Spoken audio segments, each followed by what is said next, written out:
مکتوب نمبر 163، یہ مکتوب شریف جناب شیخ فرید صاحب کی طرف صادر کیا گیا۔ پہلے میں عرض کر چکا ہوں کہ شیخ فرید صاحب جو تھے وہ بادشاہ وقت کے دربار میں تھے اور ان کے مصاحبین میں سے تھے۔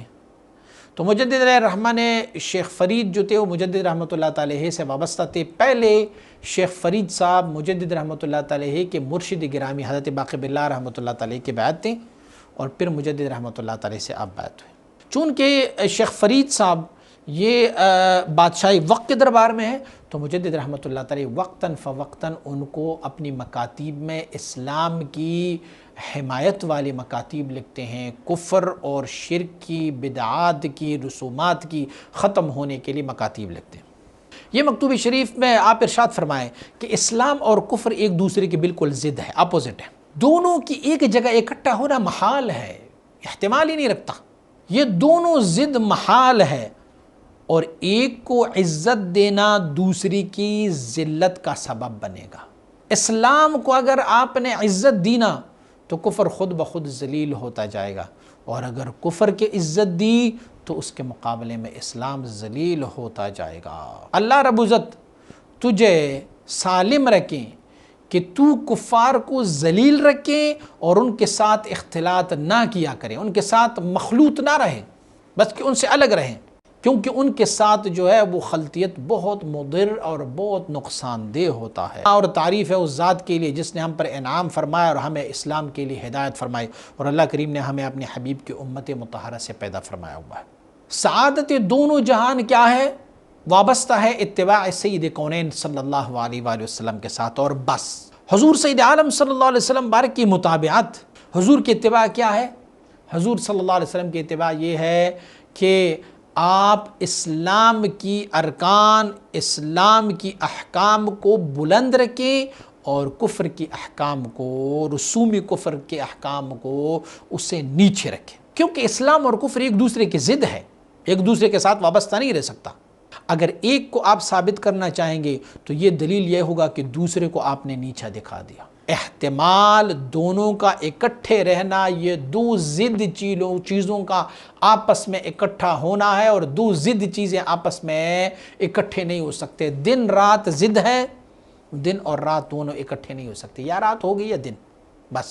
اور اگر آپ ایک کو عزت دیتے ہیں تو اس سے یہ لازم آ جاتا ہے کہ دوسرے کو آپ نے خوار اور ذلیل کر لیا۔ اگر آپ نے اسلام کو عزت دی تو اس کا معنی یہ ہوا کہ آپ نے کفر کو ذلیل کیا، اور اگر کفر کو عزت دیا تو اس کے معنی یہ ہے کہ آپ نے اسلام کو ذلیل کر دیا ہے، بس۔ حضور نبی اکرم صلی اللہ علیہ وسلم باوجود اس کی کہ اخلاق حمیدہ، اوصاف حمیدہ، وبالمؤمنین رؤوف الرحیم، آپ مبارک کی ذات گرامی اتنے شفقت والے ہیں، اس کے باوجود بھی اللہ کریم نے ان کو فرمایا یا ایھا النبی جاہد الکفار والمنافقین واغلظ علیہم، اے نبی صلی اللہ علیہ وسلم کفار کے ساتھ اور منافقین کے ساتھ جہاد فرمائے، واغلظ علیہم، اس پر شدت کرو، غلظت اختیار کر لیا کرو۔ دیکھیں اللہ رب العزت حضور نبی اکرم صلی اللہ علیہ وسلم کو کیا فرماتے ہیں؟ قل بفضل اللہ لنت لهم ولو كنت فظا غلیظ القلب لانفضوا من حولک۔ وہاں پر تو اللہ کریم فرماتے ہیں کہ اگر آپ سخت ہوتے، غلظت والے ہوتے تو کوئی بھی آپ کے پاس نہ آتا، لیکن کفار اور منافقین کے لیے اللہ کریم فرماتے ہیں اس پر غلظت کرو، ان پر شدت کر لیا کرو۔ پر وہ نبی جس کو رب نے جل وعلا شانہ نے خلق عظیم کا خطاب دیا ہے، وَإِنَّكَ لَعَلَىٰ خُلُقٍ عَظِيمٍ، انہیں بھی حکم فرمایا ہوا ہے کہ کفار کے ساتھ جہاد کرو اور ان کے ساتھ سختی سے پیش آؤ۔ کیوں؟ کہ کفار کے ساتھ سختی کرنا یہی خلق عظیم ہے، یہی اخلاق ہے۔ سیدہ عائشہ رضی اللہ تعالیٰ عنہا سے کسی نے پوچھا کہ رسول اللہ صلی اللہ علیہ وسلم کے اخلاق کریمانہ کیسے تھے؟ آپ نے فرمایا قرآن اٹھائیں وہی اخلاق مصطفی ہے صلی اللہ علیہ وآلہ وسلم۔ تو قرآن میں رب کائنات کیا فرماتے ہیں؟ یا ایھا النبی جاہد الکفار والمنافقین واغلظ۔ ہاں کفار کے ساتھ چلو جی خیر ہے، کوئی مسئلہ نہیں ہے، ایسے کوئی مسئلہ نہیں ہے، ان کے ساتھ ہم رفق کریں، نرمی کریں، یہ خلق عظیم نہیں ہے۔ خلق عظیم یہ ہے کہ ان کے ساتھ شدت اختیار کی جائے۔ بس عزت اسلام کفر کی خواری اور ذلت میں ہے، اور اہل کفر کی ذلت میں اسلام کی عزت ہے۔ جو بندہ بھی اہل کفر کو دوست رکھتا ہے وہ اہل اسلام کو ذلیل کر رہا ہوتا ہے، اور جو کوئی بھی اہل اسلام سے مودت اور محبت رکھتے ہیں وہ اہل کفر کو ذلیل رکھتا ہے۔ اور پھر یہ بھی کیا بات ہوئی کہ کفار کو آپ آگے بٹھا دو، ان کی تعظیم کر لو، انہیں اوپر جگہ دے دو، یہ تو خود کفار کو تعظیم دینا ہے۔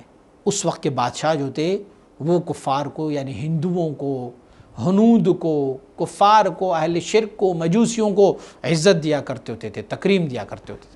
اپنی مجلسوں میں کفار کو جگہ دینا، ان کے ساتھ مصاحبت دوستیاں کرنا، ان کی میزبانی کر لینا، ان کے ہاں سے ہاں ملا دینا، یہ تو ان کو اعزاز دینا ہے۔ اور جس نے کفر کو اعزاز دیا اس نے اسلام کو گرا دیا۔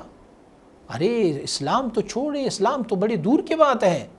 من وقر صاحب بدعت فقد اعان علی ہدم الاسلام، جس نے ایک بدعتی بندے کو عزت دیا، وقار دیا، تو اس نے اسلام کو گرانے میں امداد کر لیا۔ کتوں کے طرح ان کو دور رکھو، چھل ہٹ، ادھر دور رکھو۔ اور اگر آپ کو کوئی دنیاوی غرض ان کے ساتھ ہو، بزنس ہو، کوئی دنیاوی ڈیل ہو ان کے ساتھ، جو وہ ڈیل ان کے علاوہ کسی اور کے ساتھ نہیں ہو سکتی، تو پھر کیا ہوا؟ اس کے ساتھ بھی ایسے بات کرو جیسے بے اعتبار، اور ان کے ساتھ کوئی اس طرح کے بات کر لو جیسے ان کو ایک شنی اور ایک مردار کے ساتھ آپ بات کر رہے ہوتے ہیں، اور وہ بھی بقدر ضرورت ان کے ساتھ رہو۔ اللہ کریم اپنے کلام مجید میں، اللہ رب العزت نے قرآن عظیم الشان میں کفار کو کیا بنایا ہوا ہے؟ اپنا دشمن، اور اپنے حبیب صلی اللہ علیہ وآلہ وسلم مبارک کی دشمن قرار دیا ہوا ہے۔ وہ اللہ کے دشمن ہیں اور اللہ کے حبیب کے دشمن ہیں صلی اللہ علیہ وآلہ وسلم۔ پس اختلاط اور محبت ان کے ساتھ جو اللہ اور اس کے رسول کی دشمن ہے، وہ بہت بڑے گناہوں میں سے ایک گناہ ہے۔ جو سب سے کم نقصان ان کی صحبت سے ہمیں مل جاتا ہے وہ یہ ہے، ان کے ساتھ ہم اٹھے بیٹھے ہیں، ان کے ساتھ محبت کر لیں، ان کی باتوں کو مانتے رہیں گے، تو اس کا سب سے کم ضرر اور کم نقصان یہ ہے کہ ہمیں اپنی احکام شریعہ اجرا کرنے میں ہمیں رکاوٹ بن جاتی ہے۔ وہ کہتے ہیں اقوام متحدہ ناراض ہوگا، انسانی حقوق کی تنظیمیں یہ بات کریں گے، فلاں کریں گے، ہم احکام شریعہ کو بجا نہیں لا سکیں گے۔ احکام شریعہ تو کیا، ہم تو حج بھی ادا نہیں کر سکتے، ہم تو عمرہ بھی ادا نہیں کر سکتے، کیونکہ آ گیا ہے کرونا، اور کرونا کے بارے میں حکم دیا آگے سوشل ڈسٹینس رکھیں۔ آپ سوشل ڈسٹینس نہیں رکھیں گے تو پھر یہ ہوگا، وہ ہوگا، وہ ہوگا، وہ ہوگا، فلان ناراض ہوگا، وہ ہوگا، وہ ہوگا۔ اور کرونا آ گیا ہے، اس میں نمازوں میں بھی سوشل ڈسٹینس رکھیں گے، نہیں رکھیں گے تو حکومت وقت ناراض ہوگا۔ حکومت وقت کن کے اشاروں پہ چل رہی ہوگی؟ یہود و نصارہ کے اشاروں پر چل رہی ہوگی۔ جا کے ذرا افغانستان کا منظر تو دیکھ لینا، وہاں پر آج تک کورونا کی نام پر کسی نے سوشل ڈسٹینس ہی نہیں کیا، لیکن چل رہا ہے سب۔ تو ہمارے احکام شریعہ جو ہے نا، اس کی اجرا میں ہمیں رکاوٹ مل جاتی ہے۔ ہم حج نہیں کر سکیں گے، پھر ہم روزہ نہیں رکھ سکیں گے۔ آپ دیکھیں ان کو کفار کے ساتھ، چائنیز کے ساتھ اختلاف رکھتے ہیں، تو ان کا جو صوبہ ہے سنکیانگ، وہاں پر آپ جائیں، وہاں پر کوئی مسلمان روزہ نہیں رکھ سکتے۔ پولیس باقاعدہ ان کے وہاں گھوم پھر رہی ہوتی ہے، کسی بندے کو دیکھیں گے کہ اس نے روزہ رکھا ہوا ہے، وہ پانی کی بوتل ان کو دیں گے، پیو ہمارے سامنے، نہیں پئیں گے تو اس کو جیل ڈالیں گے، انسانی حقوق کی خلاف ورزی۔ تو یہ سب سے کم ترین نقصان ہے ان کی بات ماننے کی، ان کی ساتھ صحبت کرنے کی۔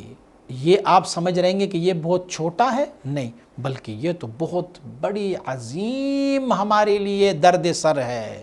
یہ قدرت جو احکام شریعہ پر ہمیں نہیں مل رہا، یہ ہمارے لیے بہت بڑی نقصان ہے۔ وہ بندہ گمان کرتا رہے گا کہ میں تو اللہ اور اس کے رسول پر ایمان رکھتا ہوں، میں تو مسلمان ہوں، لیکن ایسے افعال کرنا جو دوستیاں نبھا رہے ہیں کفار کے ساتھ، اہل شرک کے ساتھ، تو ان کے وہ دوستیاں نبھانے کی وجہ سے ان کے اسلام آہستہ آہستہ دھلتا جائے گا، ختم ہوتا جائے گا، اور پاک صاف ختم ہوگا۔ بس ان بدبختوں کا کام کیا ہے؟ کفار جو ہے نا، وہ استہزاء کرتے ہیں اور مسخرے اڑاتے ہیں، مومن مسلمانوں کے مسخرے اڑاتے ہیں، اور یہ لوگ منتظر ہے اگر وہ ہمیں قابو کر لیں گے نا، تو ان کی سب سے پہلی کوشش کیا ہوگی؟ یا تو یہ ہوگی کہ ہمیں اسلام سے خارج کر دیں گے، ہمیں ماڈرن اسلام دیں گے ہم ایک۔ اگر یہ بھی نہیں، اور بھی ہم پر قابض ہو جائیں گے، تو وہ ہم سب کو قتل کرنے کی درپے ہوں گے کہ سارے مسلمانوں کا ستیہ ناش کر دو، اس کو نابود کر لو۔ اور یہ بھی نہیں کر سکیں گے تو کم از کم یہ تو کرتے جائیں گے نا کہ ساروں کو اسلام چھوڑ کے کفر میں داخل کر دیں بس. اور ہو رہے ہیں، آپ دیکھ رہے ہیں اسلامی کنٹریز سے جب وہاں پر پناہ گزینوں کی طرف پہ جاتے ہیں تو پہلے وہ ایک فارم پہ دستخط ان سے لیتے ہیں کہ میں اسلام کو چھوڑ رہا ہوں، میں کرسچن بن رہا ہوں، اور جا کے ان کو ویزا دے رہے ہیں. یہاں پاکستان میں بدفعلی کریں، پاکستان میں زنا کریں، پاکستان میں کوئی ایسی چیز کریں، جائیں اور جو نام نہاد تنظیمیں بنی ہوئی ہے ان کے پاس جائیں، وہ تمہاری اس بدفعلی کی وجہ سے امریکہ اور انگلینڈ کا، جرمنی کا، فرانس کا ویزا بڑے مفت میں دیں گے، بھیجیں گے تمہیں، شاباش بھی دیں گے. دیکھو اقوام متحدہ جس کو نوبل انعام دے رہے ہیں، کون ہے وہ؟ کہاں سے وہ آئی تھی؟ کدھر گئی تھی وہ؟ اسی لیے کہ وہ جتنے اسلام کے خلاف بولیں گے وہ لوگ، اتنی ہی اہل کفر ان کو رسپیکٹ دیں گے. یوں بھی ان سے کہلایا گیا، یوں بھی ان سے بولا گیا کہ شادی کی کیا ضرورت ہے، ہمیں ایسی ریلیشن میں کسی ایک انسان کے ساتھ رہنا چاہیے بس. یعنی کیا مطلب؟ یعنی زنا کرتے رہیں، کیا ضرورت ہے شادی کی؟ تو اسلام کی احکام کو جتنی بھی وہ زبون اور خوار کرنے کی کوشش کرتے ہیں تو ان کے ساتھ آپ مصاحبت رکھیں گے، ان کے ساتھ آپ دوستیاں رکھیں گے.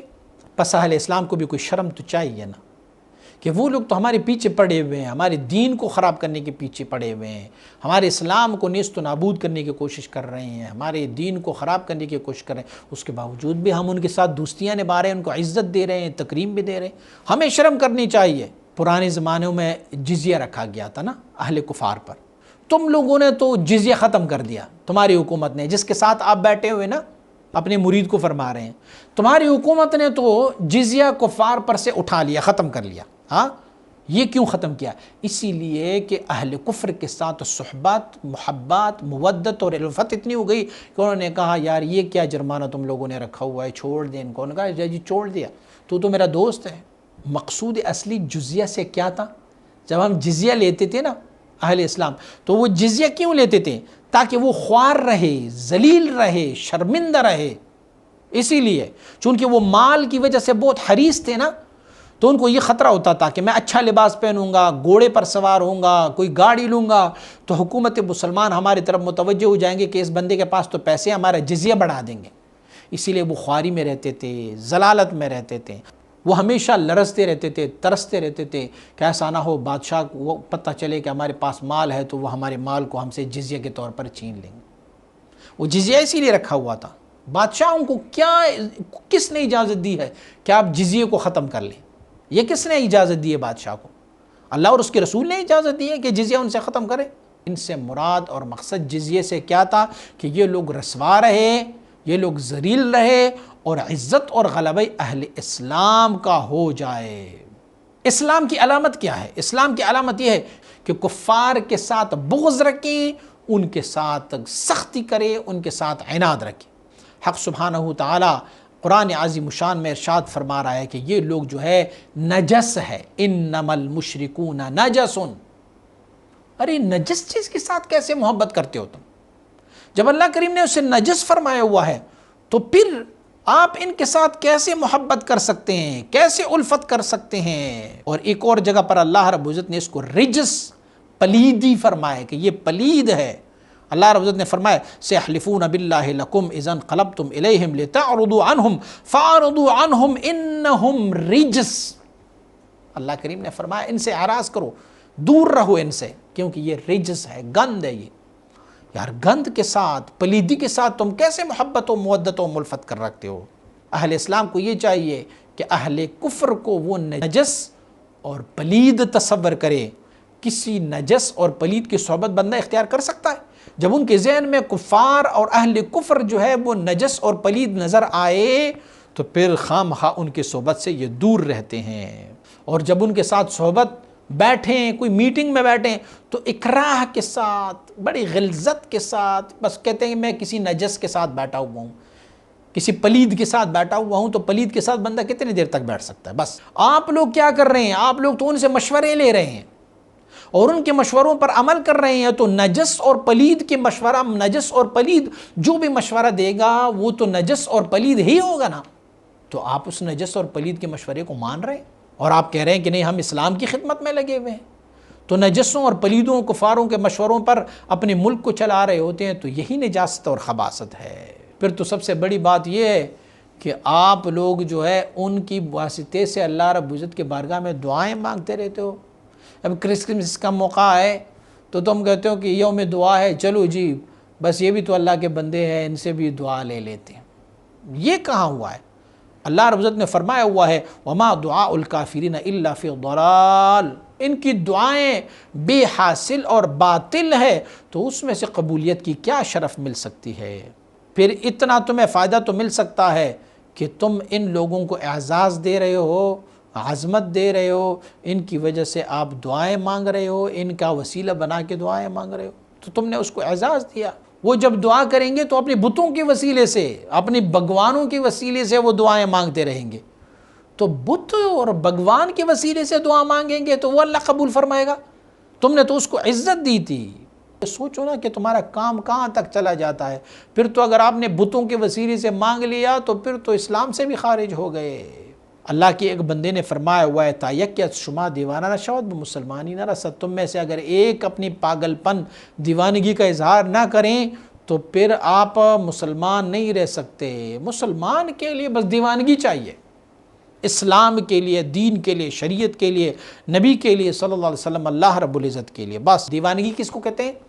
اپنے سارے مفادات کو چھوڑ دینا اعلائے اسلام کے لیے، اسلام کی سربلندی کے لیے اپنے سارے خواہشات کو چھوڑنے کو دیوانگی کہتے ہیں. مسلمانی کے ساتھ جو بھی جڑ جائیں، اور اگر نہیں جڑ سکتے تو نہ جوڑے. میں مسلمان ہوں، یہ میرا دین ہے، شریعت ہے، اسلام ہے، اس کے ساتھ مجھ سے جو بھی جڑ سکتا ہے تو وہ جوڑ جائے، نہیں جڑ سکتے تو وہ جائیں، کٹ جائیں.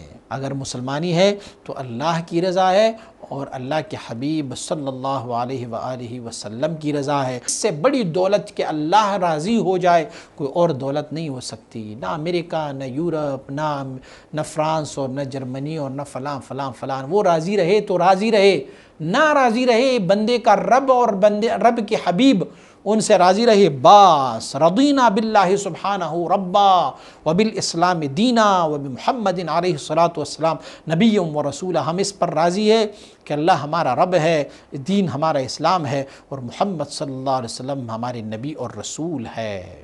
مولا کریم ہم اسی پر قائم ہیں اور اسی پر ہمیں ہمیشہ کے لیے رکھو، آمین. بحرمت سید المرسلین علیہ الصلاۃ والتسلیمات. وقت چونکہ بہت تنگ تھا تو ضروری اور لابد میں نے جانا کہ کچھ اجمالی طریقے پر آپ کو میں کچھ لکھوں کہ بھئی تو بادشاہ کا مصاحب ہے تو بادشاہ کو کہو کہ ان کفار کو آپ اعزاز نہ دو، کفار کو آپ عزت نہ دو، ان کو ذلت عطا کرو. اگر پھر کبھی مجھے توفیق مل گیا تو انشاءاللہ العزیز اس طرح کہ میں بہت زیادہ تفصیلاً اس بارے میں آپ کو لکھوں گا. جیسا کہ اسلام اور کفر ایک دوسرے کی ضد ہے، اسی طرح دنیا اور آخرت بھی ایک دوسرے کے ضد ہے. دنیا اور آخرت اکٹھے نہیں ہو سکتے. ترک دنیا جو ہے وہ دو قسم کے ہیں. دنیا کو ترک کرنا دو قسم کا ہے.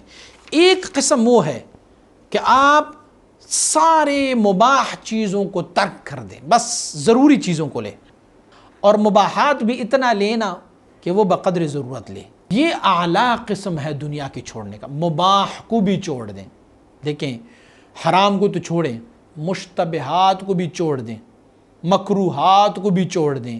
اس کے بعد مباح چیزوں کو، جیسے شکار کرنا مباح ہے، اس کو بھی چھوڑ دیں. کیوں کر رہے ہیں شکار؟ ایک ترک دنیا اس طرح ہے، اور دوسری دنیا کی ترک اس کو کہتے ہیں آپ حرام چیزوں کو اور مشتبہات چیزوں کو، ان دونوں کو چھوڑ دیں اور جو مباح ہے اس سے آپ نعمت حاصل کرتے رہو، مباح کام کرتے رہو. یہ قسم جو ہے یہ بھی آج کل بہت مشکل ہو گیا ہے. سارے لوگ مشتبہات میں پڑے ہوئے ہیں، محرمات میں پڑے ہوئے ہیں. اگر محرمات اور مشتبہات کو بھی چھوڑی جائیں تو بھی یہ افضل ہے، یہ بھی بہت اچھا ہے. کم از کم یہ تو کرو نا کہ سونے اور چاندی کی اور جو ابریشم کے لباس ہے ان کے استعمال سے تو شریعت مطہرہ نے ہمیں منع فرمایا، کم از کم ان سے اجتناب تو کر لیا کرو نا. اسے چونکہ بادشاہ کا مصاحب تھا تو وہاں پر تو یہ چیزیں بہت وافر مقدار میں تھی۔ سونے اور چاندی کی چیزوں کو اگر آپ ڈیکوریشن کی پیس کی طرح استعمال کریں تو پھر کوئی گنجائش ہے، چلو ٹھیک ہے استعمال کر لیا۔ ڈیکوریشن پیسز بنائیں، ٹیبل پہ رکھیں، الماری میں رکھیں، کمرے میں رکھیں، اس کو سونے چاندی کی کٹورے رکھیں، یہ ڈیکوریشن پیسز کے لیے اگر رکھنا چاہیں تو رکھ لیں، پھر بھی کوئی گنجائش ہے۔ لیکن اس میں کھانا پینا یہ تو حرام ہے۔ ان میں کھانا پینا، اس میں سے خوشبو لگانا، اس میں سے عطر ڈال لینا، یا اس میں سے سرمدانی بنانا کہ اس میں آپ سرما ڈالیں گے، تو یہ تو قطعاً منع ہے۔ اسے حضور نبی اکرم صلی اللہ علیہ وسلم بارک نے اسے حرام فرمایا ہوا ہے۔ حاصل کلام یہ ہے کہ اللہ رب العزت نے دائرہ مباحات کو بہت وسیع، مباح کتنی ساری چیزیں، اتنی ساری چیزیں مباحات، اللہ رب العزت نے اسے مباح کا دائرہ بہت وسیع رکھا ہوا ہے، اور تنعمات اور تمتعات، ان کے ساتھ عیش اور لذت، ان مباح چیزوں میں جو مزہ اور لذت ہے نا وہ حرام چیزوں سے کئی گنا بڑھ کر بہتر ہے۔ تم مباح چیزوں پر عمل کر لیا کرو، تو محرمات کی طرف کیوں جا رہے ہو؟ وہاں اس کو چھوڑ دو۔ مباحات میں اللہ کی رضا شامل ہے، اور حرام چیزوں میں اللہ راضی نہیں ہے، تو جو اللہ کی رضا والی چیزیں ہیں اس کو اپنایا کرو۔ پھر عقل سلیم اس بات کو گوارا نہیں کرتی کہ آپ ایک فانی چیز جو حرام ہے اور جس کے بدلے میں اللہ رب العزت نے تجھے مباح چیزیں بھی عنایت فرمائی، مباحوں کو چھوڑا جائے اور فانی حرام چیزوں کے ساتھ جس میں اللہ کی کوئی رضا نہیں ہے اسے اپنایا جائے، یہ عقل بھی تسلیم نہیں رکھتا۔ حلال اور حرام کو ہم کہاں سے جانیں گے؟ علماء دین کے صحبت سے جانیں گے۔ آپ علماء کے صحبت میں بیٹھو، ان سے پوچھو یہ حلال ہے، حرام ہے، مباح ہے، ان سے پوچھو، اور ان علماء نے جو فتویٰ آپ کو دیا ہوا ہے اس پر عمل کر لیا کرو، کیونکہ جو نجات کا رستہ ہے وہ شریعت ہے، اور شریعت کے بعد جو کچھ بھی ہے نا وہ باطل ہے اور بے اعتبار ہے، حق کے بعد نہیں ہے مگر گمراہی ہی ہے۔ بس حق کو طلب کر لیا کرو، حق کے ساتھ وابستہ رہو۔ والسلام اولا و آخرا۔